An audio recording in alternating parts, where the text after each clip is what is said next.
pitch. Good pitch, good follow through. How's your arm feel? Last year is the time I hit my first home run in a game. I'm gonna use a new bat and try to hope it goes farther. We're fanatical, love baseball, love softball, out there all the time. And then get him out. He's the third or fourth time we've had him out. Or actually, the fourth time we've had him out. We're out 47-degree weather. He had a great swing when he was a kid. Just had all kinds of eye problems, so couldn't.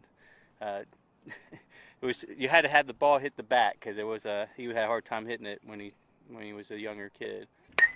But last year he put everything together. He starting hitting real good. He threw a no-hitter in the Green Hat League through the three innings he pitched, and got done. Some kid threw a couple balls to him. He struck out. After the game, I threw him one pitch just to see if he could hit the ball. I said, Kelly, I'm going to underhand it just because the kid wasn't throwing it that hard, and he hit it over a fence. And when he's, I think he was 10 when he hit his first one over the fence. That was my first one in practice. And after that, he started wanting to hit, and we did the All-Star thing and the Home Run Derby, and if his dad could pitch him a strike, he would have probably been him and another kid.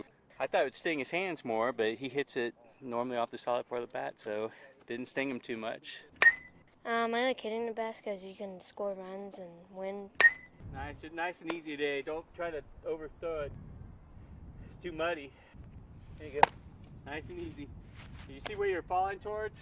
You gotta come straight to me if you can. I don't know if you slip. There you go. Perfect. So one more round hitting and then we're gonna be taking off.